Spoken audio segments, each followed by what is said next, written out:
8 মে হলো মোহিনী একাদশী। এই দিন স্বয়ং নারায়ণ মোহিনীর রূপ ধারণ করেছিলেন, তাই এই দিনকে আমরা কয়েকটা কাজ করতে পারি। দিনটি অত্যন্ত বিশেষ দিন। বিশেষ করে যারা যারা ফিনান্সিয়ালি কোনো ক্রাইসিসের মধ্যে বা অসুবিধার মধ্যে আছেন, এই দিন সকালবেলাতে আপনারা বাড়ির কাছাকাছি কোনো লক্ষ্মীনারায়ণের মন্দিরে বা রাধাকৃষ্ণের মন্দিরে গিয়ে স্বয়ং নারায়ণকে হলুদ রঙের বস্ত্র, হলুদ রঙের ফুল, হলুদ রঙের ফল এই সব কিছু অর্পণ করতে পারেন। এবং মা লক্ষ্মীকে কিন্তু কোনো গোলাপ ফুল বা পদ্ম ফুল যদি পান, সেটা মায়ের কাছে অর্পণ করুন। খুব মন থেকে ঠাকুরকে প্রার্থনা করুন। আর লক্ষ্মীনারায়ণের বা রাধাকৃষ্ণের কোনো মন্ত্র উচ্চারণ করা এই দিনের জন্য অত্যন্ত ভালো। আর যদি বাইরে কোথাও যেতে না পারেন, আপনার বাড়িতে এই কাজটা করতে পারেন।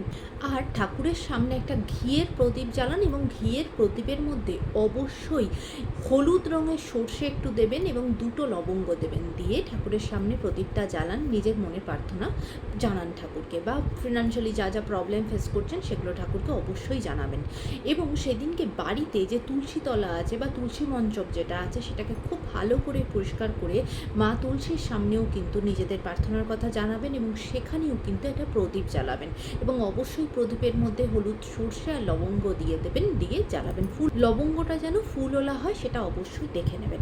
আর একটা কাজ করবেন, একটা ছোট্ট মাটির কলসি বা যেটা ছোট্ট মটকা যেটাকে আমরা বলি, সেটা নেবেন। সেটার মধ্যে একদম ভর্তি করে হলুদ রঙের সর্ষে নেবেন। সেটা নিয়ে ঢাকা দিয়ে, আর ঢাকা সমেত কিনবে, ঢাকা দিয়ে তার উপরে একটা 1 টাকার কয়েন রেখে এটা আপনার বাড়ির নর্থ ইস্টে রেখে দিন, বা আপনার বাড়ির ঠাকুর ঘরে রাখতে পারেন। এবং এই মটকাটার সামনেও কিন্তু একটা প্রদীপ দেবেন সেমভাবে। এবার প্রদীপটা কিন্তু আটার প্রদীপও হতে পারে, আর আটার প্রদীপ যদি নিজে হাতে না বানাতে পারেন তাহলে মাটির প্রদীপ নেবেন। এই কাজটা করবেন। এবার এই মটকাটা পুরো সারাক্ষণ রেখে দেবেন। পরের যে একাদশী আসবে, সেই একাদশীতে সেটা কোনো মন্দিরে বা কোনো ব্রাহ্মণকে সেটা দান করে দেবেন। আর এই দিন কোনো নিডি পার্সনকে আপনি দান করতে পারেন, খাওয়াতে পারেন। এবং কোনো পশু পাখি, গরু, কুকুর, কোনো পাখি, তাকে খাওয়ানো এই দিনের জন্য অত্যন্ত ভালো। এই কাজগুলো এই দিন করুন, দেখবেন ফিনান্সিয়ালি যা যা অসুবিধা, যা যা সমস্যা হচ্ছে সেখান থেকে অনেকটা পজিটিভ দিকে এগোবেন, অনেকটা রিলিফ পাবেন।